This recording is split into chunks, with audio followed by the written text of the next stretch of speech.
الحمد لله رب العالمين والصلاة والسلام على خاتم النبيين ورحمة للعالمين سيدنا ونبينا ومولانا محمد صلى الله عليه وسلم وعلى آله وصحبه أجمعين.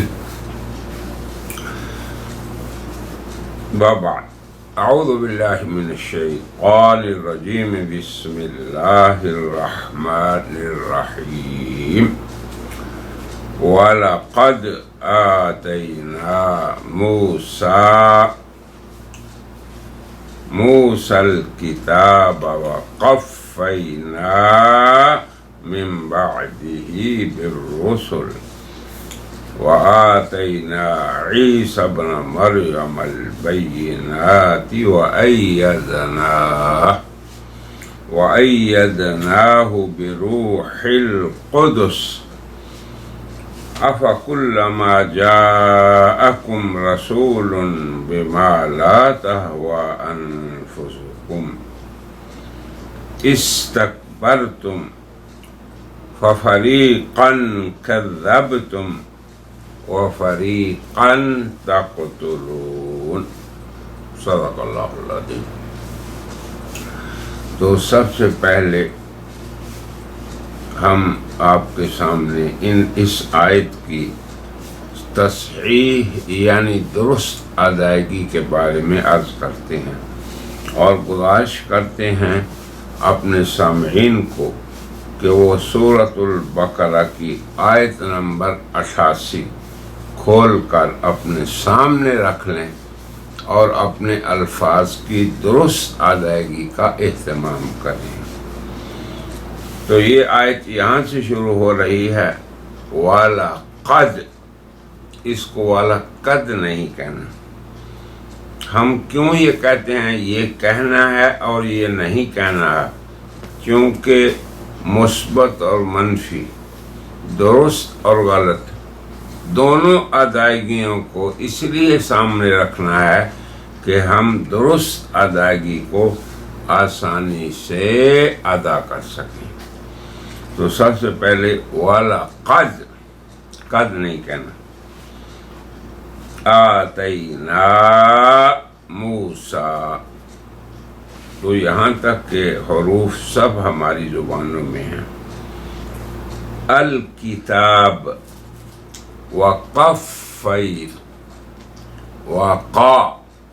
وقفینا من بعدہ بالرسل.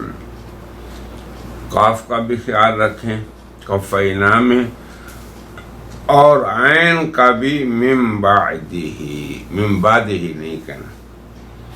وآتینا عیسیٰ، عین عیسیٰ، عیسیٰ نہیں کہنا. وآتینا عیسیٰ ابن مریم البینات وأیدناہ بروح القدس. روح کی ہا اور قدس کی قاف، یہ محل تأمل ہے آپ کے لیے. أَفَكُلَّمَا جَاءَكُمْ رَسُولٌ بِمَا لَا تَهْوَى أَنفُسُكُمْ استكبرتم انفسكم استكبرتم. آگے ہے ففریقا، فریقا کذبتم، ذال کذبتم نہیں. وفریقا تقتلون. فریقا نہیں کہنا، نہ ہی تقتلون کہنا ہے. تو یہ سب سے پہلا واجب ہے ہم پر قرآن کریم کو درست پڑھیں. اور ہمارے لیے جن کی زبانوں میں یہ حروف موجود ہیں، اگر ہم تھوڑا سا اہتمام کریں جس کی طرف ہم اپنے سامعین کو اشارہ کر رہے ہیں تو ان کے لیے درست پڑھنا کوئی مشکل نہیں رہے گا۔ اب ہم اس کا ترجمہ اور آسان تفسیر کرتے ہیں، اور پہلے اس آیت کو اس کے ماقبل سے جوڑتے ہیں۔ حضرات سامعین، آپ کو یہ بات تو بالکل یاد ہوگی کہ بنی اسرائیل کا یہ ذوم باطل اور فاسد عقیدہ تھا کہ ہم چونکہ اللہ کے نبیوں کی طرف منسوب ہیں تو اس وجہ سے ہم بھی اللہ کے محبوب ہیں، اور اس کی وجہ سے لن تمسنا النار، ہمیں دوزخ کی آگ نہیں چھوئے گی، نہ چھو سکے گی الا ایام معدودہ، سوائے گنتی کے چند دن۔ یہ ان کا ظام تھا۔ تو حق تعالی شانہ ان کی شناعتوں کو اور ان کی سیئات کو بتا رہے ہیں کہ بچنے کی بنیاد اور آخرت میں فلاح کی بنیاد ایمان و عمل ہیں، اور اس ایمان و عمل کے اندر تمہارا کردار کیا ہے، اسے اللہ بیان کر رہے ہیں کئی آیات میں۔ تو ہم سابقہ آیات میں جو بیان ہوا اس کا اعادہ نہیں کرتے، اور کہتے ہیں کہ اس سے قبل 11 ان کی شناعتیں اللہ نے ذکر کی، اب یہ بلکہ 12۔ اب اس آیت میں ان کی 13ویں شناعت کا بیان ہے، اور حق تعالی شانہ ارشاد فرماتے ہیں کہ اس وقت کو یاد کرو اے لوگو، اے بنی اسرائیل، تم اپنے سابقہ اور موجودہ کردار کو سامنے رکھو، پھر بتاؤ کہ تم کس چیز کے مستحق ہو۔ ہر انسان جو ہے، یقین کیجئے اللہ تعالیٰ کی ذات گرامی نے انسان کو جو ابتلا کی اس کی، اور اللہ نے فرمایا خلق الموت والحیات لیبلوکم، تمہاری آزمائش۔ تو ہر قوم کی، ہر امت کی، آدم سے لے کے آج تک اور آج سے قیامت تک، ان کی آزمائش ایسی رکھی کہ انسان اپنا خود حساب کر سکے۔ کفا بنفسک الیوم علیک حسیبا، اے حضرت انسان، ہم میں سے ہر ایک اپنا خود حساب کر سکے۔ تو انہیں بھی یہی کہا کہ تم ذرا اپنے بڑوں کی سیرت کو پڑھو اور اپنی سیرت کا مطالعہ کرو، تو تمہیں پتہ چل جائے گا کہ کیا تم دائمی جہنم کے مستحق ہو، دائمی سزا کے حقدار ہو، یا صرف چند دن رہو گے۔ خود ہی تم فیصلہ کر لو۔ یہ ہے ان آیات سابقہ اور اس آیت کا موضوع۔ اب سابقہ کو چھوڑیں، آپ خود اس کا مراجعہ کریں، اور اس آیت میں اللہ کیا فرما رہے ہیں، وَلَقَدْ، اور تحقیق، البتہ ہم نے موسیٰ علیہ السلام کو کتاب دی، وَقَفَّيْنَا مِن بَعْدِهِ بِالرُّسُلِ، اور موسیٰ علیہ السلام کے بعد پے در پہ انبیاء کو بھیجتے رہے۔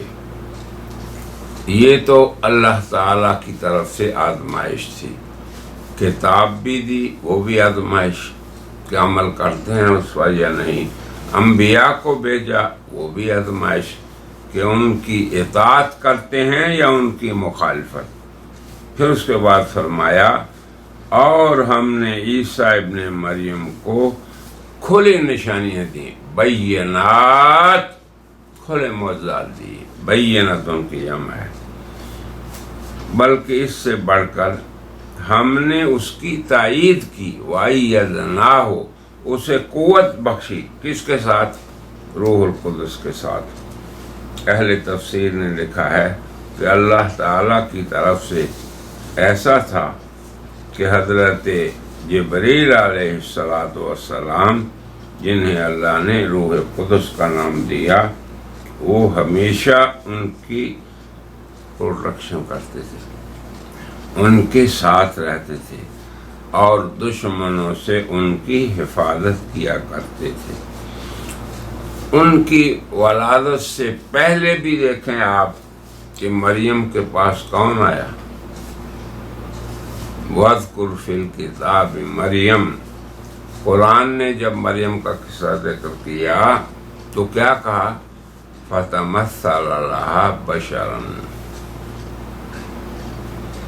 اور کیا فرمایا کہ ہم نے انہیں اپنی روح کے ذریعے خوشخبری دی، ارسلنا الیہا روحنا، تو روح القدس تشریف لائے، فتمثل لہا، اور ان کے سامنے بشرن سویہ، ایک پورے کامل انسان بن کے آئے۔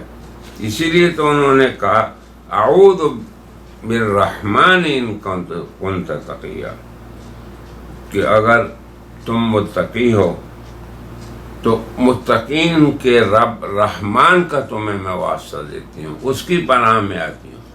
تو اللہ نے ان کو اپنی پناہ میں رکھا اور روح القدس کے ذریعے ان کی بیٹے ہونے کی خوشخبری دی۔ تو ان سے پہلے یعنی حضرت عیسیٰ کی ولادت سے پہلے بھی اللہ نے ان کے ساتھ یہ عظمت والا معاملہ فرمایا اور انہیں مقام عالی عطا فرمایا۔ پھر اللہ نے ان کی پیدائش سے لے کے ان کے رفع تک، رفع سماوی تک، وَرَفَعْنَاهُ إِلَيْنَا بَلْ رَفَعَهُ اللَّهُ، ان کو قتل سے، صلب سے، ان کے اعداء کی زیادتیوں سے اللہ نے بچا کے رکھا، اور کففنا بنی اسرائیل عنک، اور ان کو محفوظ نہیں بلکہ بنی اسرائیل کو ان کے قریب آنے سے روکے رکھا۔ تو آپ کبھی حضرت عیسیٰ اور مریم کے اس قصے میں بھی غور کیا کریں کہ اللہ تعالی انبیاء حق اپنے انبیاء کی کیسے مدد کرتا ہے، ان کے ساتھ کیسے وعدہ وفا کرتا ہے۔ اور پھر آپ سوچیں گے کہ جھوٹا مدعی مسیحیت، متنبی قادیان، اس میں اور اللہ کے انبیاء حق میں کتنا فرق ہوتا ہے۔ المہم، اللہ نے بنی اسرائیل کی یہ 13ویں شناخت بتائی کہ تم وہ قوم ہو جنہوں نے نہ انبیاء کی پاسداری کی بلکہ انہیں جھٹلایا، اور جھٹلانے پہ ہی اکتفا نہیں کیا۔ کیا ہوا؟ فَكُلَّمَا جَاءَكُمْ رَسُولٌ، کہ جب بھی کوئی اللہ کا رسول ایسی ہدایت لے کے آیا، ایسی آسمانی نورانی تعلیمات لے کے آیا جس میں تمہارے لیے دنیا و آخرت کی عزت اور سعادت تھی، تو تم نے کیا کیا؟ تمہارا ریاکشن کیا تھا انبیاء کے ساتھ؟ یہ تھا فریقاً کذبتم، ایک انبیاء کے گروہ کو تم نے صرف جھٹلایا، اور ایک دوسرا فریق انبیاء کا جن کو تم قتل کرتے ہو۔ اب آپ دیکھیں، کذبتم یہ ماضی کا صیغہ ہے، تم نے جھٹلا دیا، اور دوسرا انبیاء ربانی کا گروہ یہ ہے کہ فریقاً تقتلون، جن کو تم قتل کرتے ہو، یہ مضارع کا صیغہ ہے۔ تو کچھ انبیاء کی تکذیب کی، اور جب خاتم النبیین بھی تشریف لے آئے تو پھر بھی تم نے ان کی دشمنی اور عداوت نہیں چھوڑی۔ تو جس طرح تمہارے بڑے انبیاء اللہ السابقین کے تکذیب اور قتل کرنے کے فعل کے مرتکب ہوئے، تم آج بھی اس فعل کے مرتکب ہو رہے ہو۔ آپ کو علم ہے ہی کہ یہود مدینہ جو دو مشہور قبیلے تھے، بنو نذیر اور بنو قریظہ، تو ان یہود نے حضرت سید المرسلین رحمت للعالمین کی رحمت سے بجائے مستفید ہونے کے، بجائے اس کے کہ دوسرے اوس اور خزرج جو مدینہ کے جاہل اور مشرک قبیلے تھے، اور ان کو یہ آپ کے آنے سے پہلے یہ بھی بتاتے تھے کہ اللہ کے ایک نبی آنے والے ہیں جن کی یہ صفات ہیں، اور ان کے صحابہ کی بھی صفات ہماری کتابوں میں مذکور ہیں، اور ہم ان کے ساتھ مل کے تمہارے ساتھ جنگ کریں گے، یہ کہا کرتے تھے۔ اور حضور صلی اللہ علیہ وسلم کی صفات کریمہ پڑھ پڑھ کے آپ کی اتنی معرفت انہیں ہو گئی تھی، کما یعرفون ابناءہم، جیسے اپنے بچوں کو باپ جانتا ہے۔ اس کے باوجود انہوں نے حضور اکرم صلی اللہ علیہ وسلم کی نہ تکذیب چھوڑی اور نہ ہی اس امر کا ارادہ چھوڑا کہ وہ آپ کو نعوذ باللہ قتل کر دیں۔ تو جس قوم کا کردار یہ ہو، آپ خود سوچیں کہ وہ دائمی عذاب کی مستحق ہے یا چند دن اسے عذاب پہنچے گا۔ یہ اللہ سمجھانا چاہتے ہیں قرآن کریم کی اس آیت میں اور سابقہ آیات میں، اور ان کو یہ خطاب کھلے طور پہ اللہ پیش کر رہے ہیں۔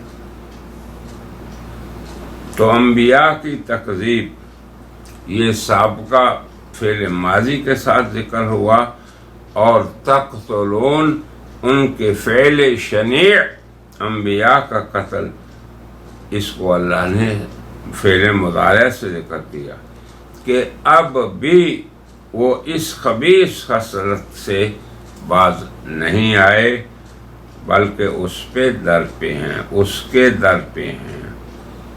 اللہ اکبر۔ تو اب گزشتہ زمانوں میں ان کی تکذیب کا بھی فعل یہ جان چکے ہیں، اور انبیاء کے قتل جو ان کے بڑوں نے کیے اس سے بھی واقف ہیں، بلکہ آج بھی یہ اس بات سے باز نہیں آ رہے۔ تو حق تعالی شانہ یہ بتا رہے ہیں کہ تمہارا معاملہ تمہارے رب کے ساتھ اور تمہارے رب کی بھیجی ہوئی کتابوں کے ساتھ اور تمہارے رب کے بھیجے ہوئے رسولوں کے ساتھ اس کا کیا تقاضا ہے؟ کیا یہ کہ تم چند دن آگ میں رہو، یا یہ کہ تم دائمی جہنم کے مستحق ہو؟ اب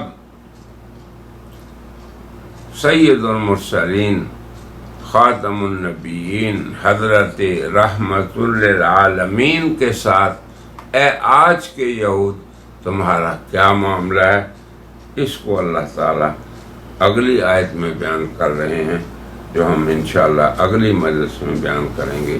اور آج یہی کہتے ہیں وآخر دعوانا ان الحمد للہ رب العالمین۔